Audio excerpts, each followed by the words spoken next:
Estou recebendo nesse feriadão aqui em São José, dia normal de trabalho para toda a região, o Renan Santos, que é presidente nacional do Missão. O que é o Missão, Juliano? É bom explicar, Renan, porque muita gente não deve ter ouvido falar ainda. É o mais novo partido político do país. Ele foi registrado em novembro do ano passado.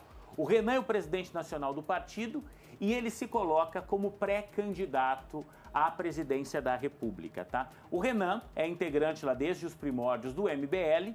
E eu já quero começar te perguntando o seguinte: você sempre foi meio que estrategista do movimento. Você sempre ficou nos bastidores. A gente tem alguns nomes que ganharam destaque, o Kim Kataguiri, o Arthur Duval. Por que é que nesse momento você se coloca à disposição para disputar essas eleições? Como é que foi esse movimento, dentro do movimento, que teve a escolha do seu nome? Prazer te receber aqui, ótima tarde. Olha, um prazer, uma honra estar aqui. Minha primeira aparição, inclusive, de pé numa televisão, vai ser bem legal. O que eu posso colocar acho que para você ser um líder de verdade, você tem que servir para depois ser servido. No sentido de que eu trabalhei para todo mundo no time, sempre tive nos bastidores, sempre foi aquele cara que carregava piano, sempre sofria as dores do grupo. E aí as pessoas perceberam que eu era uma liderança boa, a ponto de eu poder presidir o partido político. Eu liderei a montagem do partido político ao redor do Brasil, foram mais de 2.000 jovens coletando assinaturas em todo o país. O Bolsonaro tentou montar um partido e não conseguiu. Então, eu fui muito organizado, eu sou uma pessoa que é muito disciplinada, eu acredito muito em trabalhar, minha vida é toda devotada ao trabalho, não tenho nem vida pessoal. Então eu acredito muito no que eu faço e o grupo falou, olha, o Renan gosta de sacrificar, eu já venho enfrentando o crime organizado, meu discurso sobre isso é muito duro. E aí todo mundo falou também, Renan, como sua vida está em risco por conta disso, a melhor maneira de enfrentar ameaças de morte é você se expor mais ainda. Quanto mais exposto, em certa medida, mais protegido você está. Se eu ficar só nos bastidores também enfrentando, é mais fácil também para alguma maldade acontecer. Então vamos defender o que é certo e vamos defender no meio da rua. Você falou desse combate ao crime organizado, você tem falado muito disso, e você fala inclusive da pena de morte, você fala de algumas questões que a Constituição brasileira não permite, mas você fala de endurecer realmente esse combate ao crime. Como fazer isso, Renan? Vamos lá, a Constituição brasileira, como toda Constituição, ela tem que defender a vontade do povo. A Constituição, no fundo, é uma carta que representa a visão do povo. E a Constituição hoje do Brasil, ela é inimiga do Brasil. Uma Constituição, em grande medida, que defende, por exemplo, a manutenção de um sistema de leis que ajudam o bandido e não ajudam as pessoas. De fato, a Constituição brasileira não permite, com a forma que ela tem hoje, pena de morte. Mas eu acho que nós temos que discutir no Brasil o endurecimento de penas. Você fala até de prisão perpétua, né? Prisão perpétua. A gente teve um caso recentemente daquela moça que foi alvo de um estupro bárbaro por parte de uma série de rapazes. Ora, o que nós vamos fazer? Nós vamos recuperar uns rapazes que fazem isso? Houve um cara que abusou sexualmente de uma senhora de 82 anos e depois matou ela a pauladas. Ele já havia abusado sexualmente, inclusive, da mãe dele anteriormente. O que nós vamos fazer? Há recuperação com uma pessoa dessas? Para mim é muito claro que não há. Só que os políticos em Brasília têm medo de discutir isso. Até porque se você aumenta a pena para um bandido que comete um crime violento, você também vai aumentar a pena para o bandido do colarinho branco, ou que participa de escândalo do Banco Master. E aí eles não aumentam a pena para nada. Aí a pessoa fica no meio da rua hoje, com medo de ser assaltada, com um bandido que põe uma arma na cabeça dela, ou com medo de ser assaltada em Brasília por um político que não põe arma na cabeça dela, mas que tira o dinheiro da conta dela com imposto e gasta com farra, como a gente viu agora nesse escândalo desse Banco Master. Então nós precisamos de uma liderança que aumente penas. Acho que todo mundo no Brasil concorda. Se você não aumentar a pena, você não consegue mudar, vamos dizer, o destino das pessoas, porque hoje no Brasil, cometer crime compensa. Todo tipo de crime. Você chegou a dizer em algumas entrevistas que para você o bolsonarismo morreu. Uma declaração como essa te afasta desse pessoal da direita? Você acredita que não? Eu queria que você explicasse essa sua declaração e quem é que você pretende atingir, quem é que você pretende conquistar nessa campanha? Eu pretendo falar a verdade para todo mundo. Tem muita gente que puxa o saco do velho, do Bolsonaro pai que tá doente, mas não liga para ele enquanto ele tá passando as enfermidades dele.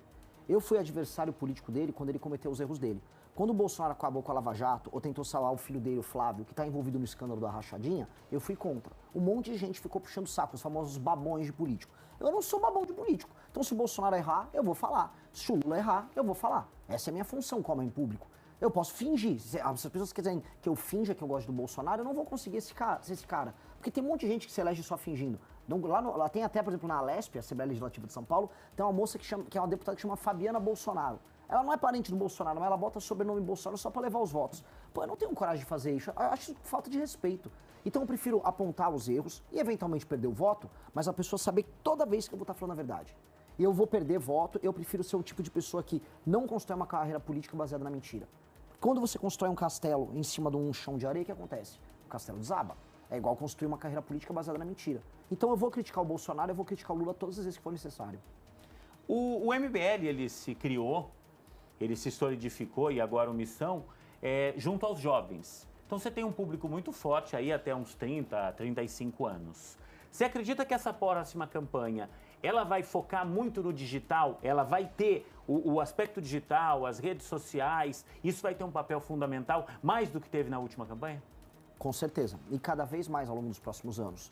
Mas eu também não acredito que, por exemplo, a rádio e a televisão vão deixar de ser importante. Até porque quando uma pessoa faz um conteúdo para rede social, ela está falando sozinha. Ela não está sendo questionada. Igual você é um jornalista, você está me questionando, fazendo perguntas difíceis. E o cara que está só no digital, ele foge um pouco disso. Então tem os famosos heróis, né, solitários da telinha, que falam coisas corajosas, mas nunca são confrontados com a realidade. Então você tem que usar as redes sociais, e é importante, uma ferramenta que permite que todo mundo conheça novas figuras. Muita gente está me conhecendo pelas redes sociais, mas você também tem que ter a imprensa, especialmente televisiva e rádio, para ser visto e confrontado. Vou te fazer uma pergunta, fique à vontade, se você preferir não responder, mas quem você acredita que serão os seus adversários? Obviamente que o presidente Luiz Inácio Lula da Silva é candidatíssimo à reeleição. Existe a indicação de Jair Bolsonaro para o filho Flávio Bolsonaro. Existem correntes que defendem aí Ronaldo Caiado, Ratinho Júnior, vários outros como candidatos. Quem você acredita que entra nessa disputa? Quem você acredita que serão os adversários de peso nessa eleição? Vamos lá. Haverá o Lula.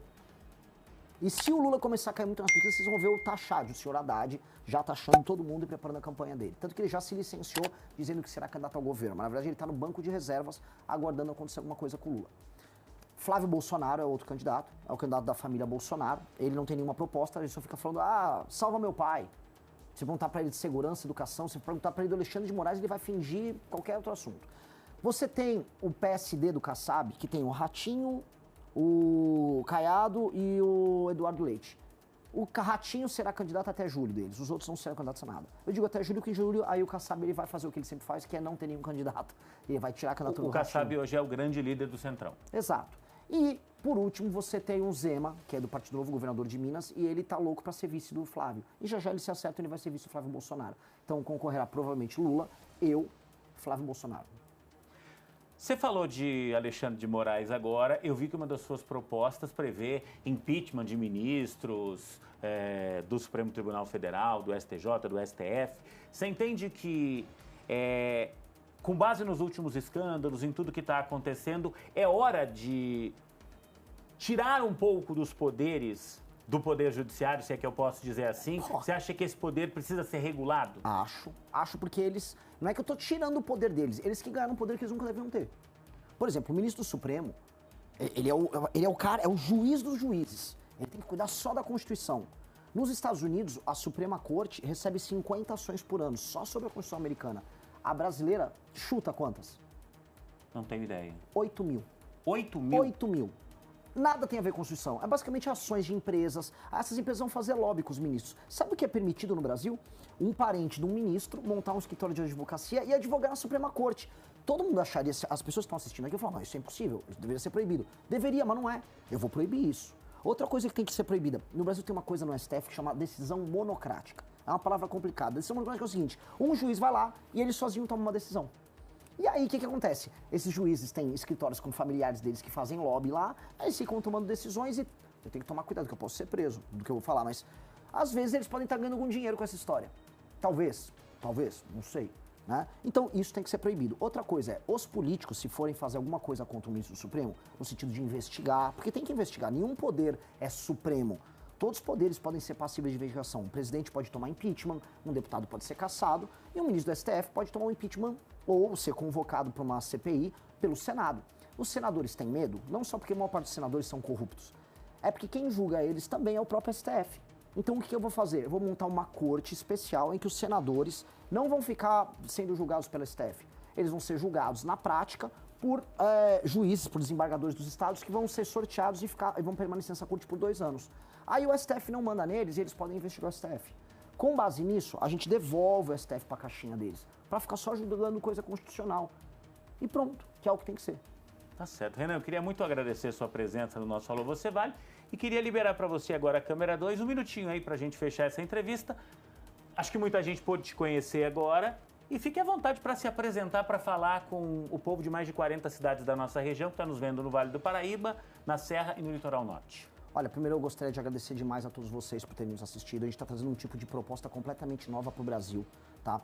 Se você anda, você sai da tua casa e você eventualmente tem medo de ser assaltado, você tem que esconder seu celular, você põe isso filme no teu carro, o teu prédio que você mora, a tua casa precisa ter um muro, você precisa botar uma cerca elétrica em cima do muro, entenda, você é um prisioneiro em vida. E você, além de tudo, tem que pagar impostos caríssimos para continuar sendo prisioneiro. Nenhum cara que vai pra cadeia tem que pagar imposto para ficar preso na cadeia, mas você é pior do que um passarinho.